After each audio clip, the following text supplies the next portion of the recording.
México es un país lleno de leyendas e historias increíbles. Un lugar donde lo paranormal, lo fantástico y lo ficticio se confunde con la realidad. Estos son los 7 sitios más misteriosos, malditos y embrujados de México. Esto es Fenómenon. Entra, si te atreves.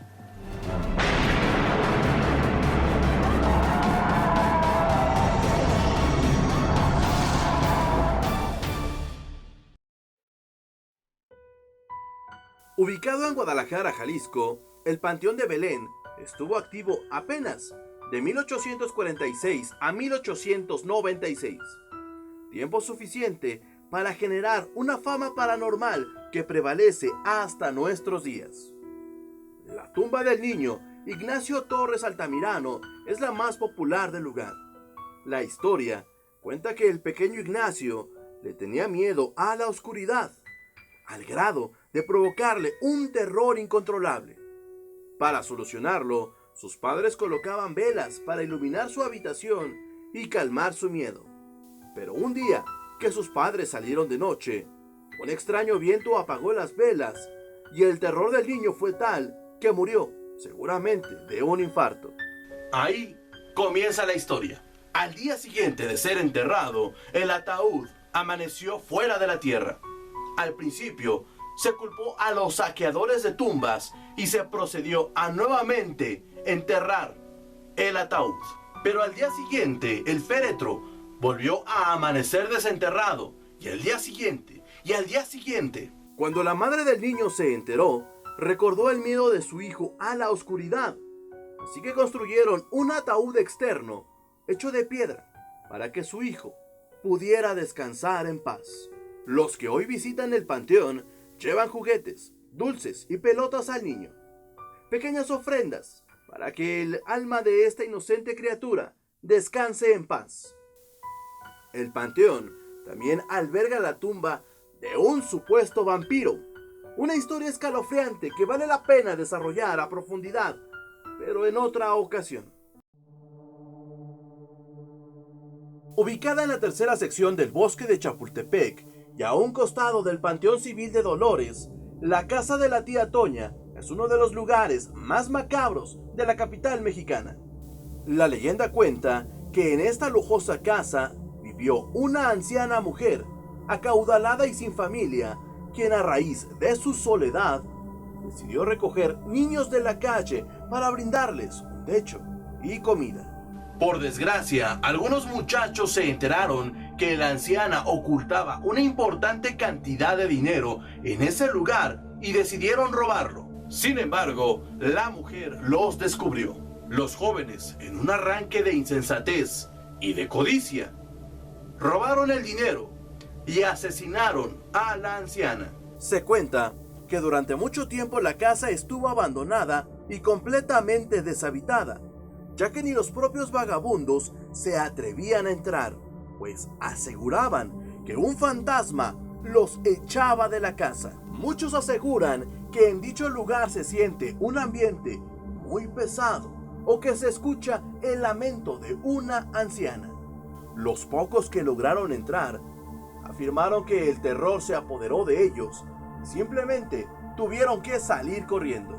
Sin embargo, llegar al sitio cruzando el bosque es una aventura por demás peligrosa, ya que la casa está rodeada por un barranco, además que hay que cruzar puentes viejos y empinadas cuestas. Lo anterior acrecenta la leyenda que afirma que a la tía Toña no le gustan las visitas, provocando que sus indeseables visitantes sufran algún tipo de infortunio. Entre el mito y la realidad están los hechos. El 17 de marzo de 2008, 20 estudiantes cayeron a la barranca de 30 metros cuando intentaban acercarse a la casa de la tía Toña. En enero de 2009, otro visitante cayó al barranco provocándose una fractura de cráneo, lo cual le ocasionó una terrible muerte. En la actualidad, la casa está habitada y restaurada, aunque nadie sabe quiénes son sus dueños. Se rumora que la propiedad está ligada al expresidente José López Portillo. Mixcoac es uno de los lugares más antiguos y enigmáticos del viejo Valle del Anáhuac. Los mexicas contaban historias sobre un espectro llamado Yohualtepostli, un hombre decapitado y con el pecho abierto mostrando sus entrañas. Este espectro causaba males y muerte a todo aquel que se cruzara en su camino, siendo una vereda de Mixcoac un lugar frecuente para sus apariciones. Desde la época virreinal hasta principios del siglo XX, se decía que el diablo se les aparecía a quienes querían pasar dicha vereda, convertida ya en callejón, después de medianoche. Los que osaban hacerlo sin hacer caso de las advertencias observaban una silueta oculta entre los árboles. Entonces, el empedrado comenzaba a convertirse en fango, tragándose al sujeto. Un relato más macabro y reciente está relacionado con la escuela primaria que se localiza a un costado de dicho callejón. Historia que los propios alumnos y padres de familia contaban no hace muchos años. La historia contaba el caso de una niña cuyo pupitre estaba al lado de una de las ventanas que dan al callejón. La niña empezó a desarrollar una obsesión por mirar por la ventana, según ella, intentando encontrar al diablo. Su madre, preocupada, le prohibió voltear hacia el callejón e incluso su maestra la cambió de lugar. Pero la pequeña aprovechaba cualquier instante para correr hacia la ventana y buscar al diablo. Finalmente un día en plena clase, la niña salió corriendo horrorizada del salón. Su deseo se había cumplido. El diablo se había aparecido en el callejón, provocándole a la pequeña, con el tiempo, un terrible final. Basta decir que el Palacio de Lecumberri fue la cárcel más cruel y despiadada de México para entender la energía que fluye en ese lugar. Mudo testigo de la injusticia que llevó a cientos, quizá miles de inocentes a morir entre sus frías paredes. En la actualidad, Lecumberri es sede del Archivo General de la Nación. Sin embargo, aún se reportan apariciones, ruidos extraños y eventos paranormales. Su lúgubre aspecto, su terrible historia y los mitos que aún circulan mantienen vivo el aire fantasmagórico del llamado Palacio Negro. Corría el año 1974 en la colonia Country La Escondida, en el municipio de Guadalupe, Nuevo León. Cuenta la leyenda que en esta exclusiva y acaudalada colonia, un hombre mandó construir una casa muy singular, cuyos pisos estaban unidos por rampas, dándole a la casa una forma cilíndrica. La razón, según la historia, era la hija de este hombre, una niña de 10 años que había sufrido un accidente, quedando paralítica de por vida, condenada a una silla de ruedas. Su padre, en un acto de amor, mandó construir la casa de tal forma que la niña pudiera desplazarse sin problemas en ese pequeño castillo. Sin embargo, desde que se comenzó la construcción, sucedieron cosas inexplicables, entre ellas la muerte de 2 albañiles, en circunstancias muy extrañas. Cierto día el padre decidió llevar a la pequeña a contemplar el avance de la obra. Ese día comenzó la tragedia.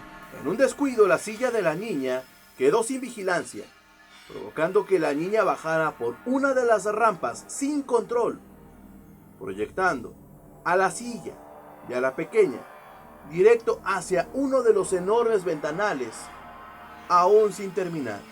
El cuerpecito de la niña cayó al vacío, provocándole una horrible muerte.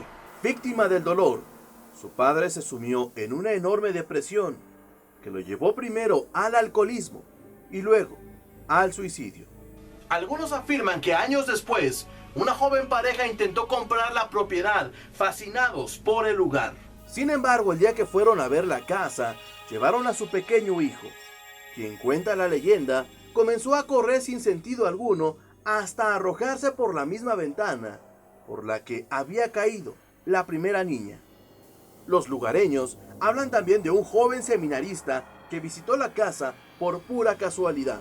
En su visita, el joven percibió algo que lo dejó traumatizado, orillándolo a rezar día y noche hasta que finalmente fue hallado muerto. Su terror fue tal que lo hizo ahorcarse y poner fin a su vida. La construcción está en venta desde 2010 con un valor de 4.473.000 pesos, una verdadera ganga. Pero nadie ha comprado la propiedad.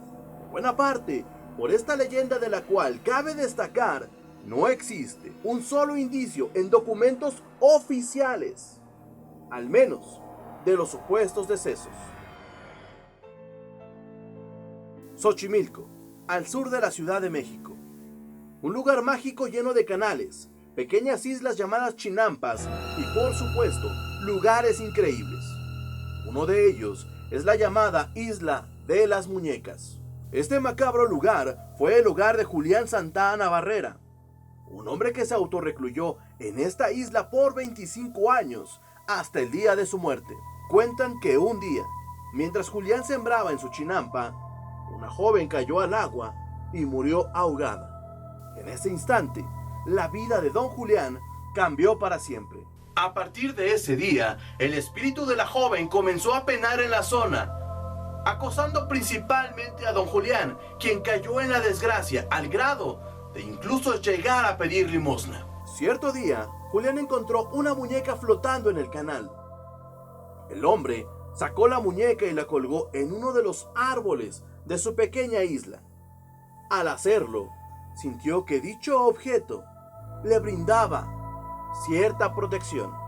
Así que don Julián comenzó a recoger todas las muñecas que encontraba a su paso, sin importar su estado. Al mismo tiempo comenzó a recibir mucha hostilidad por parte del pueblo y finalmente en 1975 decidió tomar sus muñecas y partir rumbo a su chinampa.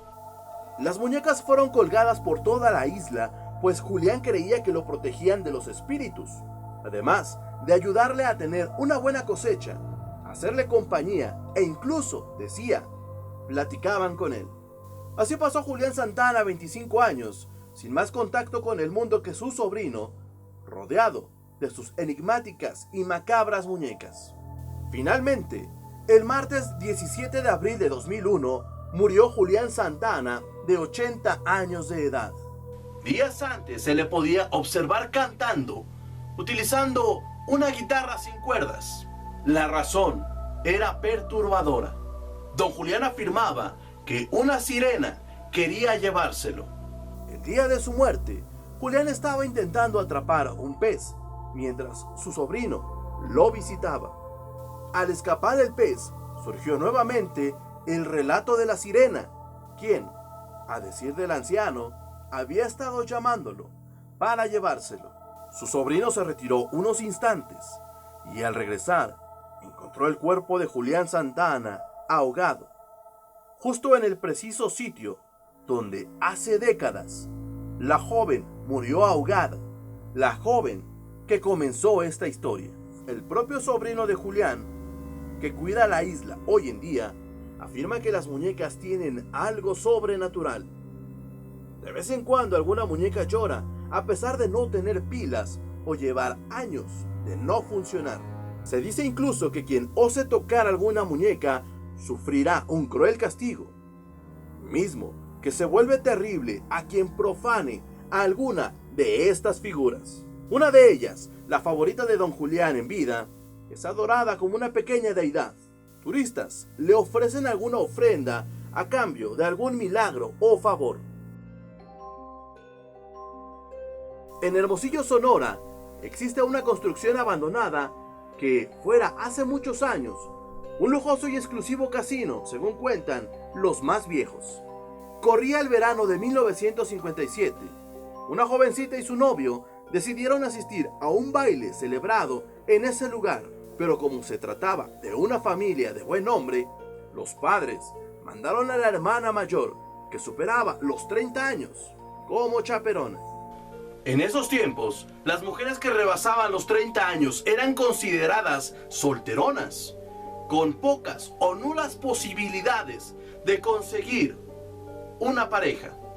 Estando ya en la fiesta, un joven delgado y apuesto cruzó la puerta y después de unos breves instantes observó a la chaperona, a quien cortésmente sacó a bailar. Pero al estar bailando, la mujer sintió sus pies muy calientes. Al bajar la vista, observó que su acompañante tenía una pata de gallo y otra de caballo, provocándole una fuerte impresión y un desmayo. Cuentan que el diablo desapareció, dejando detrás de sí una esencia de azufre y la mano marcada en la espalda de la chaperona. Ya sea por la impresión o por la reputación de su familia, lo cierto es que a esta mujer no se le volvió a ver en la calle durante muchos años. Quizá precisamente por el peso, la importancia del nombre de su familia en la región, en la zona, es que con el tiempo se fue transformando la historia contada. Y en lugar de hablarnos de una mujer de 30 años, se empezó a contar la historia de una chica de 16. Sin embargo, la historia afectó la reputación del lugar, al que dejaron de asistir primero las mujeres y luego los hombres, provocando su ruina y posterior abandono. Aunque la historia es probablemente la excusa para justificar un desliz en una sociedad muy conservadora como la de aquel entonces, muchos afirman haber atestiguado sucesos paranormales, sin contar con los supuestos rituales satánicos que ahí se han ejecutado. Y es que quienes lo han visitado saben que ese lugar tiene una esencia, algo extraño, misterioso y perturbador. Estos fueron los 7 lugares malditos, misteriosos y terroríficos de México. ¿Qué historia conoces tú? Compártelas aquí abajo en la descripción. Si te gustó el video, dale like, suscríbete y compártelo. Esto es Fenómenon. Entra, si te atreves. ¡Hey! ¡No te vayas! Quizá puedan interesarte estos videos. Y no olvides seguirnos en nuestras redes sociales.